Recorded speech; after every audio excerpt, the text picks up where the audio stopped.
வணக்கம் பிரியமானவர்களே. தேவன் உங்களோடு இருந்து உங்கள் ஒவ்வொருத்தருடைய வாழ்க்கை வழி நடத்தி ஆசீர்வதிக்கட்டும். ஆம், நீங்க யார் தேவனோடு குடும்பத்தில் இணைந்தவரா இருக்கீங்களோ, தேவன் உங்களோடு குடும்பத்தில் இருக்கிறார் என்பதை ஒருபொழுதும் மறக்க வேண்டாம். நீங்க ஒவ்வொரு நாள் யார் இந்த நிகழ்ச்சி இந்த தொடர்ந்து பார்த்து கொண்டிருக்கிறீர்களோ, உங்களோடு நான் சாட்சியை பகிர்ந்து கொள்வதனுடைய நோக்கமானது என்ன? தேவன் அவர் இன்றும் மாறாதவராய் இருக்கிறார் என்பதை நீங்க பார்க்கும்படியாக. ஏன்னா பல மக்களோடு ஒவ்வொரு நாள் நாங்க பேச வாய்ப்பு எங்களுக்கு இருக்கிற காரணத்தினாலே ஆலோசனைகள் கொடுக்கும் பொழுது அல்லது மக்களுக்காக இதை ஜெபிக்கும் பொழுது மக்களுடைய விண்ணப்பங்களுக்காய் நாங்கள் இந்த அவர்களோடு சேர்ந்து தேவனிடத்திலே அந்த வழிகளை நகர்த்தும் பொழுது மக்களுடைய மிகப்பெரிய யோசனை, தேவன் இன்றும் உதவி செய்கிறவரா இருக்கிறாரா? தேவன் இந்த நாளும் அவருடைய பதில்களை கொடுக்கிறவரா இருக்கிறாரா? மக்களை தேவன் மாறாதவர். தேவன் அவருடைய வழிகளை அவருடைய வார்த்தையை கீழ்ப்படுகிறவர்களுக்கு இந்த நாளும் அதி அற்புதமான காரியங்களை செய்கிறவரா இடத்துல இருக்கிறார். உதாரணத்துக்கு வேதாகமத்திலே ஒரு குறிப்பிட்ட சூழ்நிலையை நான் இடத்துல பேச விரும்புறேன். லாசரு இறந்து அடக்கம் பண்ணப்பட்டதாய் இந்த நாட்கள் கடந்தது. இயேசு சில நாட்களுக்கு பிற்பாடு அங்கு இந்த வந்த பொழுது மக்கள் எல்லோருமே இந்த இயேசு பார்த்து சொன்னது என்ன?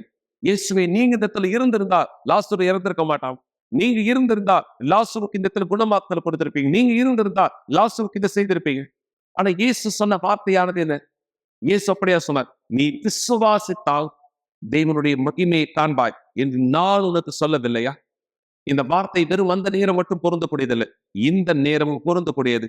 நீங்கள் விசுவாசித்தால், நீங்கள் இந்த விசுவாசித்தால் உங்களுடைய வாழ்க்கையை மாற்றக்கூடிய சர்வ வல்லமையான தேவனாய் அவர் இருக்கிறார் என்பதை இந்த நாளும் நிரூபிக்கிறவராய் இருக்கிறார். அதுதான் இயேசு அந்த நேரம் சொன்ன வார்த்தை. நீ விசுவாசித்தால், யார் அந்த விசுவாசத்தை ஏற்றுக்கொண்டார்களோ அவர்கள் பதிலை பார்த்தாங்க. அவர் அப்படியா சொன்னார், லாசரு வெளியே வா. லாசரு எழுந்து உயிரோடு வெளியே வந்தார். மக்களை, தேவனுக்கு உண்டாயத்தில் முடியாத காரியம் என்பது என்ன? உங்களுடைய மருத்துவர்களால் இது முடியாததா இருக்கலாம். உங்களுடைய தந்தை, உங்களுடைய தாயினால், உங்களுடைய சகோதரன், உங்களுடைய சகோதரியினால், உறவினர்களால், நண்பர்களால், உங்களுடைய அதிகாரிகளால் இது முடியாத பதிலாயுதத்தில் இருக்கலாம், அல்லது செய்ய முடியாத காரியமானதா இருக்கலாம். ஆனால் தேவனோடு கூட எது முடியாததும், தேவனோடு சகலமும் கூடியதாய் இருக்கிறது. தேவன் அவர் வல்லமை வெளிப்படுத்தப்படக்கூடியதாய் நீங்கள் உங்கள் விசுவாசத்தை வெளிப்படுத்தினார். இதுதான் இந்த தாய்க்கும் இந்த மகளுக்கும் நடந்தது. இந்த தாயார் தன்னுடைய மகளை குறித்து கேட்ட கேள்வியை அல்லது கேட்ட விவரங்களை நம்பியிருந்தால், அல்லது அந்த வார்த்தையை இவர் ஏற்றுக்கொண்டிருந்தால், இவர் தன் மகளை எழுந்திருப்பார். ஆனா இவர் மருத்துவருடைய வார்த்தையை நம்பல, சுற்றி இருந்தவர்களுடைய வார்த்தையை நம்பல. யாருடைய வார்த்தையை நம்பினார்? தேவனுடைய வார்த்தை. விசுவாசித்தால் தேவனுடைய மகிமையை காண்பாய். இதை அவர் நம்பினது. அவருக்கு தேவன் கொடுத்த பதில் என்ன? அவருக்கும் அவருடைய மகளுக்கும் தேவன் செய்த அதி அற்புதமான பதிலானது என்ன? பாருங்கள் இப்பொழுதே. மருத்துவர் என்கிட்ட சொன்னாரு, உங்க மக இப்படிதான் இருப்பா, நிரந்தரமான உணர்வற்ற நிலையில தான் இருக்க போறா. அவ குணமாவான்னு நீங்க நினைச்சீங்கன்னா உங்களுக்கு பைத்தியம் தான் பிடிக்கும். ஏன்னா அவ குணமாக மாட்டான்னு மருத்துவர் சொன்னாரு. தேவனுடைய பிள்ளையா இருக்கிறதுக்கான முக்கியத்துவத்தை நான் சின்ன வயசுல இருந்தே தெரிஞ்சுக்கிட்டேன். ஏன்னா நான் யூனிவர்சல் ஆலயத்துக்கு ஒரு குழந்தையா இருக்கிற பருவத்துல இருந்து வந்துட்டு இருக்கேன். எனக்கு தெரியும் பரிசுத்தாவி இல்லாம நம்மளால எதுவும் செய்ய முடியாது. ஆனாலும் நான் அவர் இல்லாம சில இடத்துல முன்னேறினேன். ஆனா பாதி வழியிலேயே நின்றுட்டேன். ஆனா பரிசுத்தாவியானவர் தெய்வீகமானவர், பரிசுத்தர், மகத்துவமானவர். அவரை எனக்குள்ள பெற்றுக்கொண்ட அந்த தருணத்தை பத்தி என்னால விலகி கூட சொல்ல முடியாது. மக்கள் இதன் மூலமா உங்களுக்குள்ள அவரை பார்ப்பாங்க, உங்களுக்குள்ள மாபெரும் மாற்றத்தை பார்ப்பாங்க. எல்லாமே நடக்க ஆரம்பிச்சது. நேரம் கடக்க கடக்க என் வாழ்க்கையில மாற்றங்கள் ஏற்பட்டது. நான் திருமணம் செஞ்சுக்கிட்டேன். அதன் பிற்பாடு சவால்கள் வந்தது. அதன் பிற்பாடு மிலேனா பிறந்தா. அவளுடைய பிறப்பு ரொம்ப கடினமா இருந்தது. அவ பிறக்கும் போது கொஞ்சம் கடினமான சூழ்நிலை இருந்தது. இன்குபேட்டர்ல ஐசியூல வைக்கப்பட்டா. அதன் பிற்பாடு கொஞ்சம் பார்க்க நல்லா இருக்கா மாதிரி இருந்தா. அதன் பிற்பாடு அவளுடைய 2வது பிறந்த நாள் அப்போதான் நான் தெரிஞ்சுக்கிட்டேன் அவ சரியா உணரலங்கிறத. எனக்கு ஏற்கனவே தெரியும் மிலேனாவுக்கு புரிஞ்சுக்கிறதுலயும் பேசுறதுலயும் சில விதமான பிரச்சனை இருக்குன்னு. ஆனா 2 வயது பிள்ளைங்க அந்த தருணத்துல அம்மா அப்படின்னு கூப்பிடுவாங்க. ஆனா என்னுடைய மக அதை எதையுமே செய்யல. ஏன்னா அவளுக்கு அதுல பிரச்சனையானது இருந்தது. அவளுடைய கண் பார்வையில கோளாறு, காது கேட்கல, சரியா பேச வரல. நான் அவளை மருத்துவர் இடத்துல கூட்டிட்டு போகும்போது அவர் சொன்ன வார்த்தை என்னன்னா, ஒன்னும் செய்ய முடியாது, சோர்ந்துடுங்க, இது 2 தான்.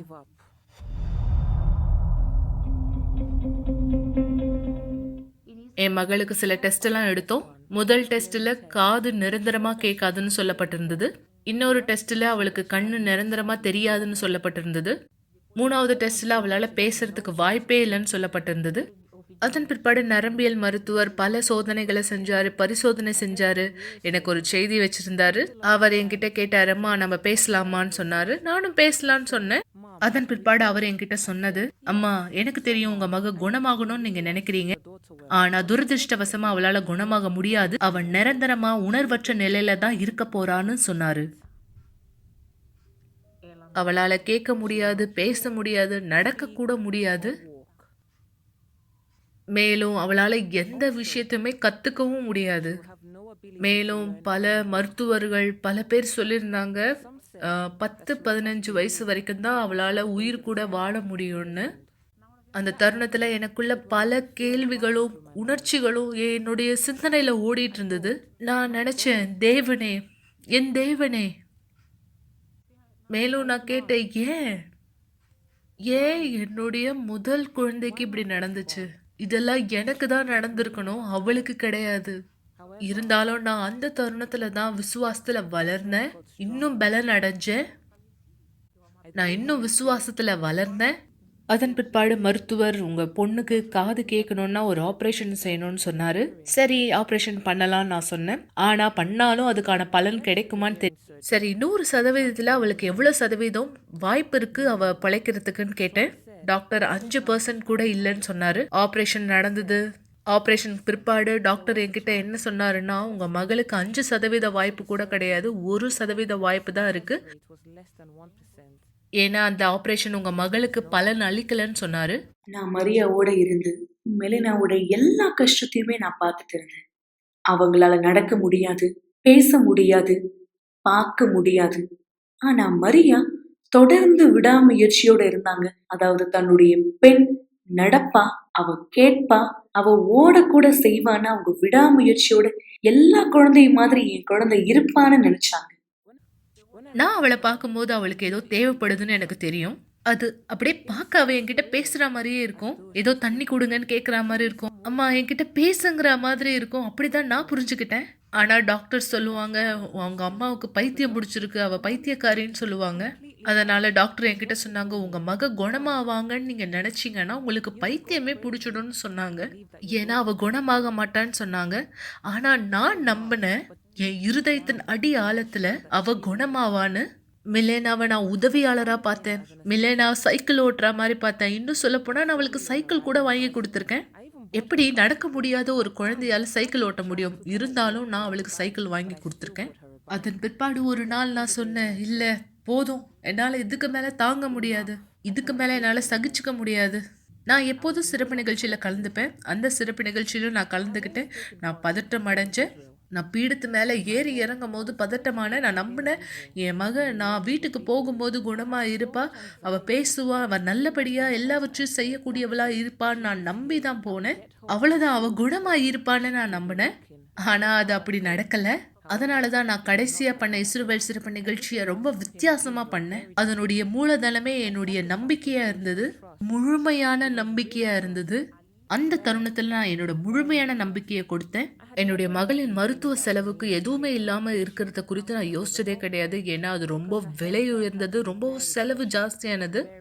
அதனால நான் எதெல்லாம் அவளுக்கு செலவழிக்க வச்சிருந்தனோ எல்லாத்தையும் எடுத்து என்வலப்ல வச்சேன். ஆமா, எல்லாத்தையும் எடுத்தேன், எல்லாத்தையுமே.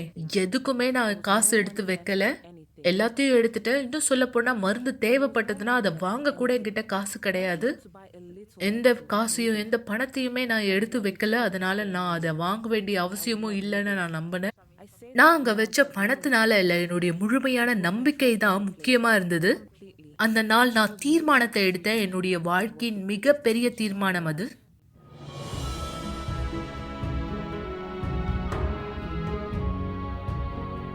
Eu já desci do altar. நான் பீடத்தை விட்டு இறங்கி வரும்பொழுது உறுதியோடையும் நம்பிக்கையோடையும் இறங்கி வந்து அவ குணமாக்கப்பட்டிருக்கான்னு.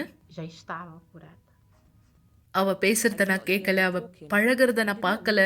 ஆனாலும் நான் நம்பினேன், விசுவாசத்தோட அவ குணமா இருக்காங்கிறத நான் நம்பினேன். அதன் பிற்பாடு அடுத்த வாரத்திலே நான் பலன்களை பார்க்க ஆரம்பிச்சேன், முன்னேற்றத்தை பார்க்க ஆரம்பிச்சேன். நான் அவளோட தான் கூட்டத்துக்கு போவேன். அது ஒரு புதன்கிழமை கூட்டமா இருந்தது. பிஷப் மசேதோ தான் கூட்டம் எடுத்துட்டு இருந்தாரு. நீங்க யார் இங்க இருக்கீங்களோ, பல வருஷமா உங்க குடும்பத்தாருக்காக, அப்பாவுக்காக, பிள்ளைக்காக போராடிக்கிட்டு இருக்கீங்களோ, ஒருவேளை மருந்து மாத்திரையை பயன்படுத்திட்டு இருக்கலாம், அது வேலை செய்யாம இருக்கலாம். அவர் குறிப்பிட்டு சொன்னாரு, மருந்து கூட ஒரு வேலை செய்யாம இருக்கலாம். ஆனா தேவன் இன்னைக்கு உங்களுக்கான பதில கொண்டு வந்திருக்காருன்னு சொன்னாரு. எல்லாரும் பீடத்துக்கு முன்பாக வாங்கன்னு சொல்லியிருந்தாரு. விசுவாசத்தோட உங்களுக்கு தேவன் யாருக்காக பதில் கொடுக்கணுமோ அவங்களுடைய பெயரை உரத்த சத்தமா சொல்லுங்கன்னு சொல்லியிருந்தாரு.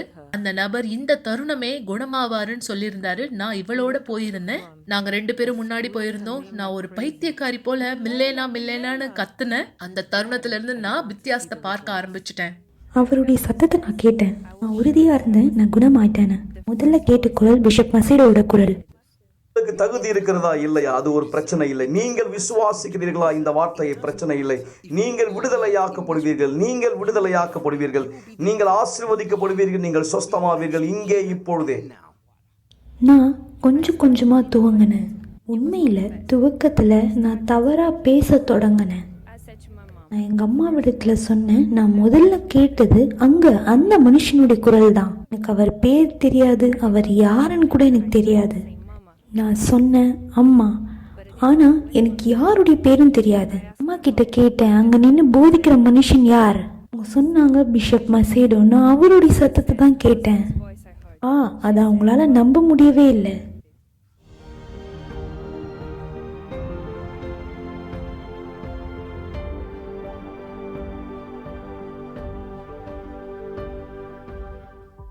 மெல்லினா நடக்கிறதோ அவ செய்யற செயலையும் பார்க்கும்போது அருமையா இருக்கு. முன்பாக இவளால கழுத்தை கூட திருப்ப முடியாது. இப்போ சாதாரணமா எல்லாவற்றையும் செய்யறா. சாதாரணமா எல்லாவற்றையும் அவளால செய்ய முடியுது. அவளாலையும் இப்ப பைக் ஓட்ட முடியுது. அவளால இப்ப எல்லாவற்றையும் சிறந்த முறையில எளிமையான விதத்துல செய்ய முடியுது. எனக்கு பரிசுத்த ஆவியானவர் இருக்காரு. நான் தேவனுக்கு ஊழியம் செய்யறேன். நான் உதவியாளரா இருக்குது, நம்ப முடியாததா இருக்கு. தேவன் தான் என்னை தேர்ந்தெடுத்தார். இன்னைக்கு நான் மக்களிடத்துல ஒழுங்கா பேசலனாலும் பரிசுத்த ஆவியானவர் தான் அந்த உறுதியும் சமாதானத்தையும் எனக்கு கொடுக்குறாரு. அவர் என்னை ரொம்ப சந்தோஷமாக்கினார். இன்னைக்கு நான் இங்க இருந்திருக்கவே முடியாது, ஆனா நான் மாபெரும் தேவனை சேவிக்கிறேன். இன்னைக்கு என்னுடைய மகள் சிபிசி சில்ட்ரன் பைபிளிக்கல் சென்டர்ல ஹெல்ப்பரா இருக்கா. சிறைச்சாலையில உள்ளவங்களுக்கு ஆலோசனை கொடுக்கறவளா இருக்கா. மேலும் ஒரு நல்ல மகளாவும் இருக்கா. அவ தேவனுடைய பிள்ளையா இருக்கா. இப்ப அவளுக்கு எல்லாமே சந்தோஷம். சிரிக்கிறா, ரொம்ப அதிகமா சந்தோஷமா இருக்கு. அவ சிரிக்கிறத விரும்புறா, அவன் வாழ்க்கைய விரும்புறா. நம்முடைய வாழ்க்கையில வழியே இல்லாத தருணத்திலையும் தேவன் நமக்கு வழி உண்டாக்குறவரா இருக்காரு. அவர் தான் இதை செஞ்சாரு. இது அவருடைய செயல் மாத்திரமே. என்னால சொல்ல முடியும், மிலேனா தேவனுடைய வேலையா இருக்கா. நான் முன்பாக பரிசுத்த ஆவியானவரை பெற்றுக்கொண்ட காரணத்தினாலதான் எல்லாவற்றையும் ஜெயிக்க முடிஞ்சது. ஒருவேளை நான் அவரை பெற்றுக்கொள்ளணும்னா என்னால இது ஜெயிச்சிருக்கவே முடியாது. ஏன்னா இது பேச எளிமையா இருக்கலாம், ஆனா கடந்து செல்வது மிக கடினமானது. இன்னைக்கு வரைக்குமே நான் எல்லாத்தையுமே கேட்டுட்டு தான் இருந்தேன், ஆனா எதுவுமே நான் பார்க்கல. பைபிள்ல நிறைய கதைகள் நான் படிச்சிருக்கேன், ஆனா நான் எதையுமே நேர்ல பார்த்ததில்லை. ஆனா அவ என்ன பார்க்க வச்சா, அதிசயத்தை அவ என்ன பார்க்க வச்சா.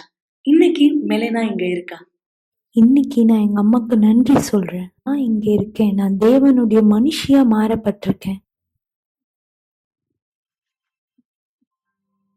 கவலைப்படுவதை நிறுத்துங்கள் என்ற நிகழ்ச்சியை பார்த்து கொண்டிருப்பதற்கு மிக்க நன்றி. கூட்டம் முடிந்த பிற்பாடும் நீங்கள் எங்களை தொடர்பு கொள்ளலாம். மறந்து விடாதீர்கள், எங்களுடைய எண் 9346387338. நன்றி. நான் சொன்னது இந்த நீங்க புரிஞ்சுக்கிட்டீங்களா? இயேசு சரியாதான் இந்த இடத்துல வந்து கேட்டார். அழுது கொண்டிருந்த, புலம்பை கொண்டிருந்த, அல்லது இந்த இடத்தில் மக்கள் யார் முணுமுணுத்திருந்தார்களோ அவர்களிடத்திலே நீ விசுவாசித்தால் தேவனுடைய மகிமையை காண்பாய் என்று நான் உனக்கு சொல்லவில்லையா? இந்த சாட்சியில் நீங்க தான் பார்த்தீங்க. இந்த தாயார் மருத்துவருடைய வார்த்தையை நம்பியிருந்தால், அல்லது அவர்களுடைய உறவினர்கள், நண்பர்கள், தெரிந்தவர்கள், சுற்றி இருந்தவருடைய வார்த்தையை நம்பியிருந்தார், அவர் தன் மகனுடைய வியாதியை ஏற்றுக்கொண்டிருப்பார். அந்த வியாதியோடு அவரும் அவருடைய மகளும் சேர்ந்து வாழ்ந்திருப்பார்கள், நாட்கள் எண்ணப்பட்டதாக. ஆனா இவர் தேவன் மீது தன் விசுவாசத்தை வைத்தவராய், தேவனுடைய வழிகளை தன் வாழ்க்கையை நகர்த்தினவராய், இந்த நாள் அந்த மகள் தேவன் நாமத்தின் மகிமைக்கான சாட்சியாகத்தில் இருக்கிறார். மக்களே, தேவன் உங்க குடும்பத்துக்குள்ளதான் செய்ய விரும்புறார். நீங்க யார் ஒரு பெற்றோராய் உங்க பிள்ளைகள் வாழ்க்கை குறித்து கவலைப்பட்டு இருக்கீங்களோ, நீங்க யார்? ஒரு உறவினர்களாய், உறுப்பினர்களாய் உங்களுடைய வாழ்க்கையானது இந்த இடத்துல அழிவின் பாதையில போயிட்டு இருக்கு, அல்லது நீங்க விரும்புகிறவருடைய நேசத்துக்குரிய ஒரு வாழ்க்கை அழிவின் பாதையில போயிட்டு இருக்கிறத பாக்குறீங்க. உங்களுடைய கைகளினாலே பதிலை அல்லது மாற்றத்தை உருவாக்க முடியாமல் இருக்கலாம். ஆனா தேவனுடைய கை அதை செய்யக்கூடியதா இருக்கிறது. தேவன் அதை செய்கிறவரா இந்த இடத்துல இருக்கிறார். நீங்கள் அவருக்கு அனுமதியானது இந்த இடத்துல கொடுத்தால் இந்த மக்களுக்கு தேவன் செய்த அதே வழியிலே உங்களுடைய கணவருக்கு தேவனால் செய்ய முடியும். நீங்க யாரும் நிகழ்ச்சி பார்த்துட்டு உங்களை கவனிங்க. உங்களுடைய கணவர் ஒருவேளை இந்த இடத்துல வியாதி படுக்கையில் இந்த இடத்துல இருக்கலாம். விசுவாசிக்கிறீங்களா? உங்களுடைய கணவரை தேவன் குணமாக்கட்டும். என் கணவருடைய பிரச்சனை மிக மோசமானது. தேவனுக்கு முன்னாடி எது மிக மோசமானது மக்களே? தேவன் கூடாத தெய்வம் செய்கிற தேவன் இந்த இடத்துல இருக்கிறார். அவர் அந்த பதிலை உங்களுக்கானதாய் செய்யட்டும். இதை பெற்றுக்கொள்ளுங்க. தேவன் உங்களோட இடத்துல இருக்கிறார். வெறும் இந்த நபர் வாழ்க்கை மீது மட்டுமல்ல, விசுவாசிக்கிற எல்லோருடைய வாழ்க்கையிலும் தேவன் அதை செய்கிறவரா இருக்கிறார். இந்த விசுவாசின் சாட்சியின் வரிசையிலே இன்னொரு நபருடைய சாட்சியும் நீங்கள் இந்த பாருங்க. தேவன் உங்களுக்கும் அதை இந்த இடத்தில் செய்ய முடியும் என்பதை நீங்களே புரிந்து கொள்ளும்படியாக சாட்சியை பாருங்கள்.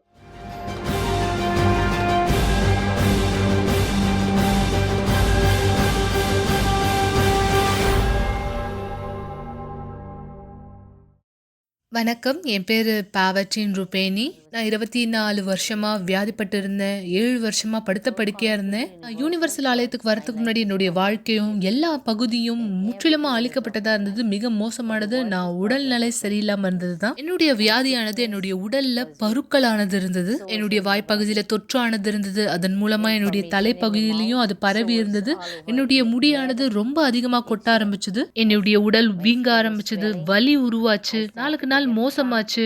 மறுத்து போன மாதிரி இருக்கும். வலிக்கும். ரத்தமானது வர ஆரம்பிச்சது. எரிச்சலா இருக்கும். என் உடல் முழுவதும் எரிச்சலா இருக்கும். இதற்காக 28,000 ரூபாய் ஏறத்தாழ நான் செலவழிச்சிருப்பேன். என்னால உடை அணிய முடியாது, காலணி அணிய முடியாது, எதுவுமே என்னால அணிய முடியாது. மிகவும் வலிக்கக்கூடியது என்னன்னா, என்னுடைய முடியானது அதிகப்படியா கொட்ட ஆரம்பிச்சது. கொஞ்சோண்டு முடிதான் இருக்கும். என்னுடைய கண் பார்வையை இழக்க ஆரம்பிச்சேன். ஞாபக மறதி அதிகப்படியா ஆரம்பிச்சது. என்னுடைய உடலின் வலது புறத்துல எனக்கு வலிப்பானது, அதாவது பக்கவாதம் ஏற்பட்டது. என்னுடைய உடலில் இருந்த நுரையீரல் மிகவும் அதிகமா பாதிக்கப்பட்டிருந்தது. என்னுடைய தோல் நிறமானது கருப்பா இருந்தது. இருக்க இருக்க அதிகப்படியா மோசமாயிட்டு இருந்தது என்னுடைய நிலைமை. இதன் காரணமா நான் மருத்துவர் இடத்திற்கு சென்றேன். அதன் காரணமா நான் அறுவை சிகிச்சைக்கு சென்றேன். ஆனாலும் நான் வீட்டுக்கு வந்த பிற்பாடு அதே பிரச்சனைகளை கடந்து போயிட்டு இருந்தேன். நான் இன்னும் அதிகமா வியாதிப்பட ஆரம்பிச்சேன். நான் எக்ஸ்ரே செஞ்சு பார்த்தேன், சிடி ஸ்கேன் எடுத்து பார்த்தேன். என்னுடைய மூளையானது சுருங்கிக்கிட்டு வருது. எனக்கு முதுகு தண்டுல பிரச்சனையானது இருக்குன்னு தெரிய வந்தது. என்னுடைய நுரையீரல்ல இன்ஃபெக்ஷன் ஆனது இருந்தது. மேலும் தோல் சர்ம வியாதியானது இருந்தது. ஒரு நாளைக்கு நான் 21 மாத்திரையோட 3 இன்ஜெக்ஷனை எடுத்துக்க வேண்டிய நிலைமை ஏற்பட்டது. ஆனா இதுல ஒண்ணு கூட எனக்கு உதவி செய்யல. இதுதான் என்னுடைய மூளையை ஸ்கேன் செய்த எக்ஸ்ரே. இதுல என்னுடைய மூளையானது சுருங்கிக்கிட்டு இருக்குன்னு பார்க்கலாம். நான் இதுக்காகவும் மருந்துகள் எடுத்துக்கிட்டேன், மாத்திரை எடுத்துக்கிட்டேன். ஆனா எந்த பலனுமே எனக்கு கிடைக்கல. இது முதுகு தண்டோட ஸ்கேனு. என்னால அசைக்க முடியாது இருந்தது. என்னால இடது பக்கம் வலது பக்கம் திருப்ப முடியாது. என் தலையை உயர்த்த முடியாது. கை காலை அசைக்க முடியாது, தூக்க முடியாது. என்னால எதுவுமே பண்ண முடியாது. மருத்துவர்கள் சொன்னாங்க, இனிமேலும் இது வேலை செய்யாதுமா, உங்களால இனியும் நடக்க முடியாது அப்படின்னு சொன்னாங்க. மருந்து மாத்திரை எடுத்து கூட எனக்கு எந்த பலனுமே கிடைக்கல. இந்த எக்ஸ்ரே என்னுடைய நுரையீரலுக்காக நான் எடுத்தது.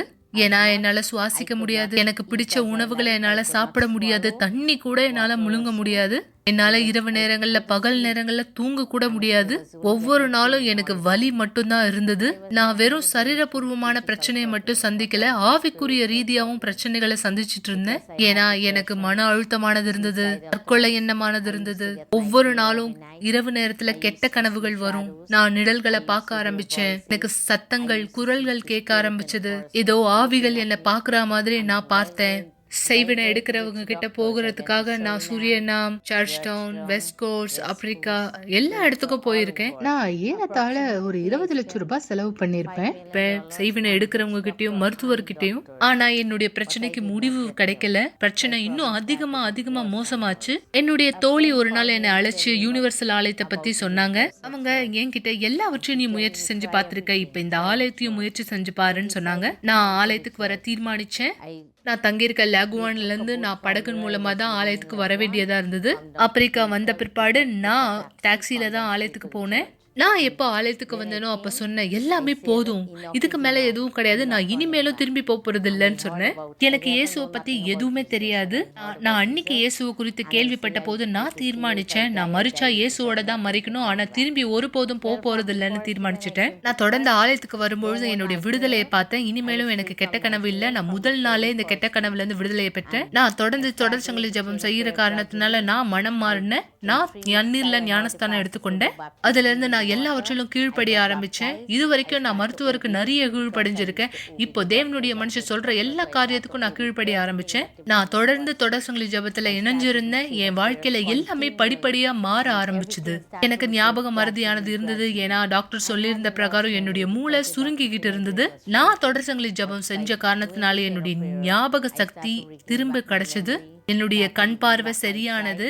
என்னுடைய உடல் அசைய ஆரம்பிச்சது. நானே என்னுடைய சொந்த காரியங்களை செய்ய ஆரம்பிச்சுட்டேன். நானே என்ன அலங்கரிக்க ஆரம்பிச்சுக்கிட்டேன். என்னுடைய விஷயங்களை செய்ய ஆரம்பிச்சுக்கிட்டேன். தேவன் என்னுடைய ஆரோக்கியத்தை படிப்படியா குணமாக்கினாரு.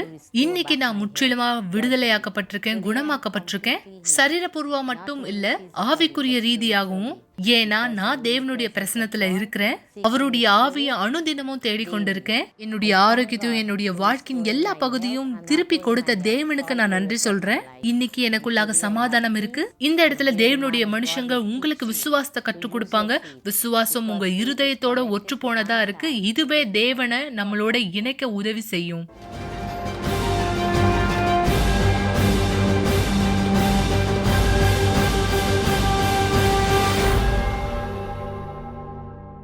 கவலைப்படுவதை நிறுத்துங்கள் என்ற நிகழ்ச்சியை பார்த்து கொண்டிருப்பதற்கு மிக்க நன்றி. கூட்டம் முடிந்த பிற்பாடும் நீங்கள் எங்களை தொடர்பு கொள்ளலாம். மறந்து விடாதீர்கள்.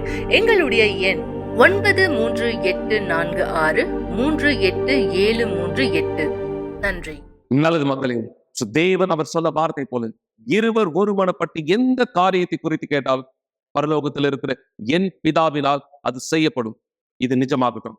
தேவன் உங்களுடைய வாழ்க்கைக்குள்ளாக அவருடைய வல்லமையான கரமானது இந்த வெளிப்படுத்தட்டும். இந்த சாபங்கள், இந்த வியாதிகள், இந்த பலகீனங்கள் உடைக்கப்படும். தேவனுடைய மாபெரும் பதில் உங்களுடைய வாழ்க்கைக்குள் இந்த வெளிப்படுத்தப்படும். என்னுடைய வீட்டில் நானும் என் குடும்பத்தாரோ பலகீனமா இருக்கிறோம், வியாதிப்பட்டவரா இருக்கிறோம், எங்களோட தொடர்பு கொள்ளுங்க. உங்களோடு இணைந்து இந்த விசுவாசம் ஜெபத்தை நாங்கள் செய்ய தயாரா இருக்கிறோம். தேவனுடைய குணமாத்தல் உங்களுடைய வீடுகளுக்குள் இந்த நுழையும்படியாக. எனவே இந்த நேரம் விசுவாசத்திலே நாம் ஒன்றிணைந்து தேவனுடைய வல்லமையை கேட்கும்படியா இது ஜெபத்திற்கான நேரம். ஒரு கிளாஸ் தண்ணீரை ஆயத்தப்படுத்திக் கொள்ளுங்கள் அல்லது தொலைக்காட்சிக்கு அருகாமையிலே வாருங்கள். இந்த நேரம் உங்களுக்கான ஒரு சிறப்பு ஜெபத்தை நாம் செய்ய போகிறோம். இயேசுவே, என் தேவாவியானவர், நீ சொன்ன வார்த்தை இதுதான். நீங்கள் விசுவாசத்தால் தேவன் மகிமையை காண்பீர்.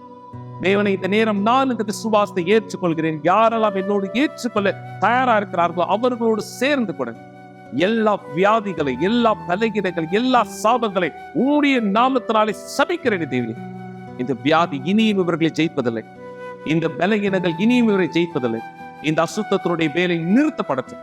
உம்முடைய பதில் இந்த நபருடைய வாழ்க்கையின் மீது வெளிப்படுத்தப்படும்படியாக பரலோகத்தில் நீங்கள் தேவனே, எங்கள் ஆண்டவராக இயேசுவே, நீர் மாறாதவராய் இந்த நாளில் அதிகமான செயல்களை செய்கிறவராய் இருக்கிறீர் என்பதை இடத்திலே இயேசுவே, என் தேவாவியானவரே, உம்முடைய வல்லமையோடும் உம்முடைய பதிலோடும் உம்முடைய பலனோடும் இவர் வாழ்க்கை மீது இந்த நீர் காண்பீங்க.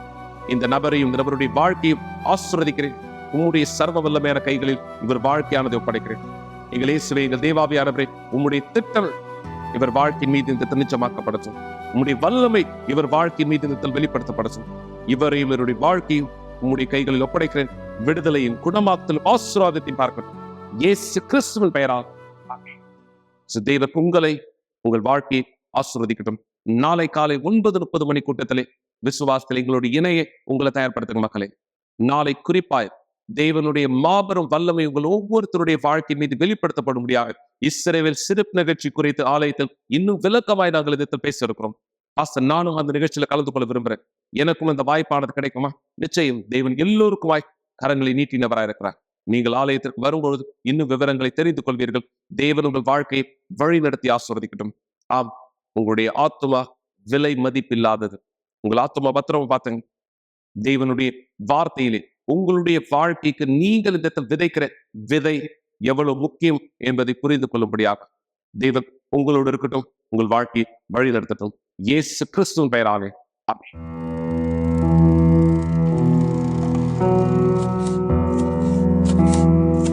சில நொடிகளிலேயே வெறும் இந்த உணவுகளை பார்த்தவுடனே உங்களது மிகவும் உணர்வுபூர்வமான விழிப்பான பகுதியானது மீண்டும் ஒரு தடவையாக தூண்டப்படுகிறது.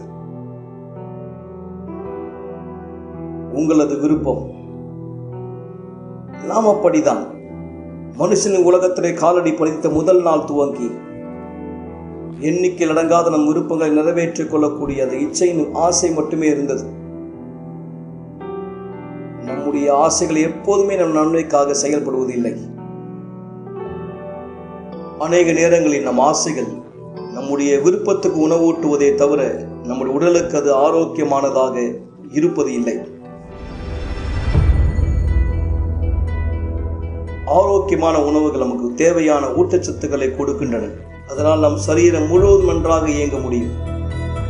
ஆனால் இந்த நாட்களிலே மக்கள் ஆரோக்கியமற்ற உணவுகளை எப்போதும் விட மிக அதிகமாய் சாப்பிடுகிறார்கள். பார்க்கக்கூடிய உடலை அவர்கள் இப்படி நடத்துவார்கள், ஆனால் பார்க்க முடியாத ஆத்மாவை எப்படி நடத்துவார்கள்? ஆம், நம் ஆத்மாவும் கூட உணவூட்டப்பட வேண்டும். உலகமானது மோசமான தரமுடைய உணவை கொடுக்கிறது. எந்த ஒரு ஊட்டச்சத்தையும் கொடுக்காத உணவு, சுவை இனிப்பா இருந்தாலும் கூட. பார்ட்டிகள், பொழுதுபோக்குகள், சமூக வலைத்தளங்கள், வெறுமையான உறவு முறைகள், உணர்ச்சிகள் மேலும் உணர்ச்சிகள், பொய்யான ஆகாரத்தால் நம் ஆத்மாவை உணவூட்டிக் கொள்ளும் வரை எந்த ஒரு ஊட்டச்சத்து இல்லாமையினால் நம்மை நிரப்பிக்கொள்ள முடியும் என்ற ஒரு மாயைக்கு நாம் வந்து விடுவோம். மிகவும் பாதிப்படைந்த ஒரு ஆத்மாவானது தொடர்ந்து பட்டினியில் கிடக்கிறது. அதற்கு பலத்தை கொடுக்க, ஜீவனை கொடுக்க எதற்காயும் பரிதவிப்பாய் காத்திருக்கிறது. அதன் விளைவு நாம் தினமும் பார்ப்பது மன அழுத்தம், பதற்றம், வெறுமைத்தன்மை, சமாதானமே இல்லை. அப்படியான உண்மையில் எது நம் ஆத்மாவிற்கான ஊட்டச்சத்தாக முடியும்? எந்த உணவானது அதற்கு தேவையான எல்லா ஊட்டச்சத்துக்களையும் தர முடியும்? வனாந்தரத்திலே அவருடைய ஜனங்களை விடுதலையாக்கின பிற்பாடு தேவன் மன்னாவினால் அவர்களை பலப்படுத்தினார். வானத்தின் அப்பம், எல்லா ஊட்டச்சத்துக்கள் நிறைந்த முழுமையான ஒரு உணவு. 40 வருட காலம் இஸ்ரவேலர் பலமான ஆரோக்கியமான வாழ்க்கை வாழ அவர்களை உந்தியது. மன்னாவானது உன்னதமானவருடைய வார்த்தையின் அடையாளமாக இருக்கிறது. தேவனின் மெய்யான ஆகாரம், தேவனுடைய வார்த்தை மாத்திரமே உண்மையில் நம் ஆத்மாவுக்கு தேவையான எல்லா ஊட்டச்சத்துக்களை உள்ளடக்கியது. எந்த உணவும் நம் ஆத்மாவை பட்டினியில் கிடத்தும். இந்த மன்னாவானது ஒவ்வொரு நாளும் உட்கொள்ளப்பட வேண்டும். வல்லமையானதாய் செயல்படக்கூடியதாய் இருக்க நம் ஆத்மாவால் முற்றிலுமாய் கவனிக்கப்பட வேண்டும். பலமாயிருக்க தொடர்ந்து வார்த்தையை கேட்பது மாத்திரம் போதுமானதல்ல. நீங்கள் பெறுகிற மன்னாவை வைத்து நீங்கள் என்ன செய்கிறீர்கள் என்பதுதான் அது உங்களுக்கு என்ன செய்யும் என்பதனுடைய பலனாக இருக்கிறது. இப்போது உங்கள் வீட்டு ஒரு மூலையில் இருந்து தூசை சேர்த்து கொண்டிருக்கலாம், அல்லது உங்கள் சிந்தைக்குள் உள்ளத்துக்குள் இருந்து ஆத்மாவை நிரப்பிக் கொண்டிருக்கலாம். இயேசுவை சோதித்த போது பிசாசு தேவனுடைய வார்த்தையை பயன்படுத்தினான். நம்மில் எவரை விட அவனுக்கு வார்த்தை அதிகமாய் தெரியும். இந்த அறிவு அவனை மாற்றவில்லை. அவன் இன்னும் பிசாசு தான். அவனுக்கு தெரியும், ஆனால் அந்த வார்த்தைக்கு அவன் கீழ்ப்படிவதில்லை. நீங்கள் எப்படி? நீங்கள் கேட்ட வார்த்தை வைத்து நீங்கள் என்ன செய்து கொண்டிருக்கிறீர்கள்? இன்றைக்கு உங்கள் ஆத்மாவிற்கான விருந்தானது உங்களுக்காய் படைக்கப்பட்டது, கொடுக்கப்பட்டது. உங்களுக்கு இன்னும் வாய்ப்பு உண்டு. ஆனால் சீக்கிரத்திலே இந்த உலகத்தின் மீதான பசியானது வரும். ஒருவராலும் திருப்தியாக்கப்படாத பசி. இதோ நான் தேசத்தின் மேல் பஞ்சத்தை அனுப்பும் நாட்கள் வரும். ஆகார குறைவினால் உண்டாகிய பஞ்சமல்ல, ஜலக்குறைவினால் உண்டாகிய தாகமும் அல்ல. கர்த்தருடைய வசனத்தை கேட்க கிடைக்காத பஞ்சத்தை அனுப்புவேன் என்று கர்த்தராகிய ஆண்டவர் சொல்கிறார். அப்போது அவர்கள் வசனத்தை தேடி ஒரு சமுத்திரம் தொடங்கி மறு சமுத்திரம் மட்டும், வடதிசை தொடங்கி கீழ் திசை மட்டும் அலைந்து திரிந்து அதை கண்டடையாமற் போவார்கள். ஆமோஸ் 8:11-12.